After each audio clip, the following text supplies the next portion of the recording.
উচ্ছেদ হচ্ছে। তৃণমূল কংগ্রেস 1996 সালে সিপিএম করেছিল এই হকার উচ্ছেদ।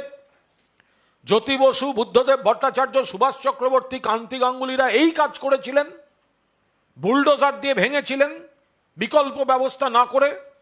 পরবর্তীকালে মমতা বন্দ্যোপাধ্যায় সরকার যেখানে যেখানে পথচারীদের সুবিধার জন্য রাস্তার বেশি জায়গা দরকার হয়েছে, হকারদের কিন্তু আগে পুনর্বাসনটা দিয়েছেন, সেটা কালীঘাট বলুন বা দক্ষিণেশ্বর বলুন।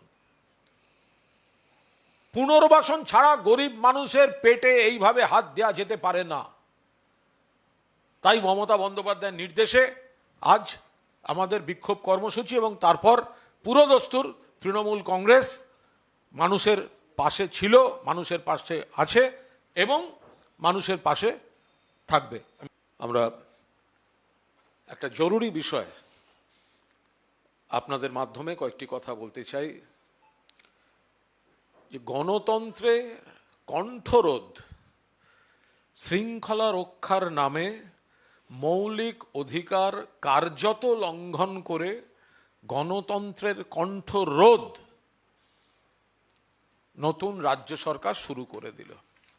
যে সার্কুলারটি নতুন রাজ্য সরকার দিয়েছেন সরকারি কর্মচারীদের জন্য, সরকারি কর্মীদের জন্য,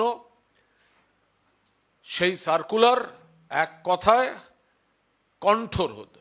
আমরা নিশ্চয়ই শৃঙ্খলা রাখার চেষ্টা সমর্থন করি, আমরা নিশ্চয়ই সরকারি কর্মীদের যে বেসিক ডিসিপ্লিন থাকবে আমরা সমর্থন করি, কিন্তু আমাদের গণতান্ত্রিক পরিবেশে সরকারি কর্মী মানেই কণ্ঠরোধ হবে, এবং সরকারি কর্মী মানেই তারা শুধু সরকারেরই কাজ করবে, তাদের নিজস্বতা হারিয়ে কোনো মূল্যায়ন, কোনো পর্যবেক্ষণ, ব্যক্তির কোনো মতামত প্রকাশ করতে পারবে না। এ ধরনের কোনো আইন কড়াভাবে প্রয়োগ করার ক্ষেত্রে আমরা মনে করি যে গণতান্ত্রিক কাঠামোয় গণতান্ত্রিক পরিবেশ থাকা উচিত।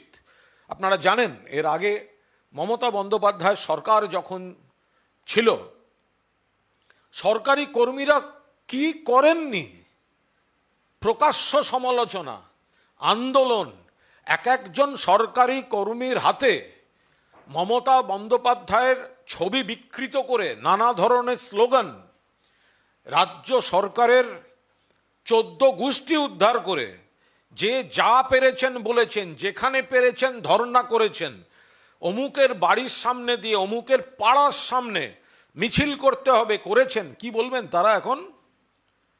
কি বলবেন তারা?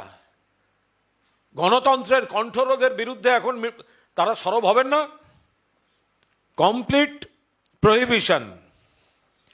পশ্চিমবঙ্গ সরকার আইএএস, আইপিএস, ডব্লিউবিসিএস সহ সমস্ত রকম কর্মচারীদের জন্য জানিয়ে দিলেন। কি জানিয়ে দিলেন? সার্কুলারে এই মূল পয়েন্টগুলো জানিয়ে দিলেন। সরকারি অনুমতি ছাড়া সংবাদ মাধ্যমের সঙ্গে কার্যত কথা বলাতেই নিষেধাজ্ঞা, অনুমতি ছাড়া প্রবন্ধ লেখা, মিডিয়া বা রেডিও অনুষ্ঠানে অংশগ্রহণে নিষেধাজ্ঞা, অর্থাৎ ধর্ণা মঞ্চে বসে যারা বাইট দিতেন বিপ্লবী সাজতেন। মমতা বন্দ্যোপাধ্যায় যদি কঠোরভাবে এই আইনটি প্রয়োগ করতেন কি হতো বুঝতে পারছেন? কতগুলো বিপ্লব ওখানেই শেষ হয়ে যেত। কিন্তু কত বিপ্লবীকে বিপ্লবটা করতে দিয়েছেন মমতা বন্দ্যোপাধ্যায় বলেই। রাজ্য সরকারের নীতির বিরুদ্ধে, রাজ্য সরকারের সিদ্ধান্তের বিরুদ্ধে রাজ্য সরকারের কাছে নানা দাবি করে নানা আন্দোলন হয়েছে, এবং তার সঙ্গে অত্যন্ত বিকৃতভাবে মুখ্যমন্ত্রী এবং সরকার বা দলকে আক্রমণ করে রাজ্য সরকার তার কর্মী, এই কর্মী বলে পরিচিত একাংশ যা যা করেছেন। আজকে কি বলবেন? সরকারি তথ্য সরাসরি বা পরোক্ষভাবে দিতে পারবেন না, রাজ্য সরকার বা কেন্দ্রীয় সরকারের নীতির সমালোচনা করা যাবে না, নিষেধাজ্ঞা। আপনি রাজ্য সরকারের কর্মচারী, কিন্তু আপনি রাজ্য সরকারের নীতির সমালোচনা করতে পারবেন না। এগুলোই তো এতদিন হয়েছে। এবং মমতা বন্দ্যোপাধ্যায় হাজার সমালোচনার পরেও তিনি কিন্তু নিষেধাজ্ঞা জারি করেননি, এই আইন কঠোরভাবে প্রয়োগ করেননি। তখন আপনারা কি বলতেন? যদি মমতা ব্যানার্জি এই সার্কুলারটা দিত, যদি মমতা ব্যানার্জির সরকার এই সার্কুলার দিত, তখন আপনারা কি বলতেন? আজকে আপনারা নীরব কেন? যারা কাজ ফেলে ধর্নায় বসে থাকতেন, নীরব কেন? আপনাদের পরিষ্কারভাবে বলছে complete prohibition on members of the services in indulging any adverse criticism of any policy or decision of the central or the state government by any publication, interaction, utterance, publication, broadcast, contribution in any media. আপনি byte দিতে পারবেন না।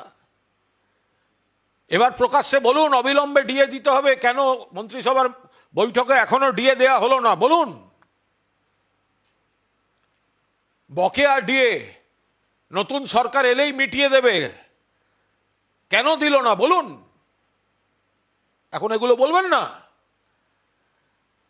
সরকারি কর্মচারীদের সম্পূর্ণভাবে কণ্ঠরোধ করে দেওয়া হলো এই সার্কুলারের মাধ্যমে।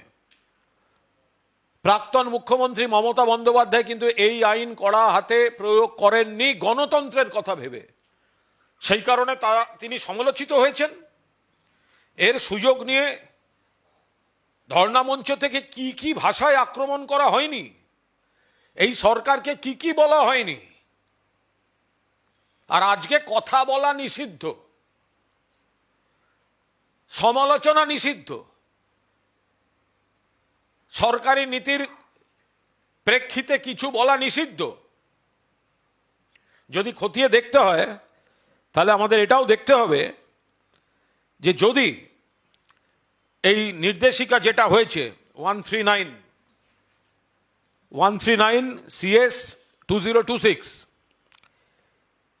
এটা যদি ওনারা যেভাবে দিলেন,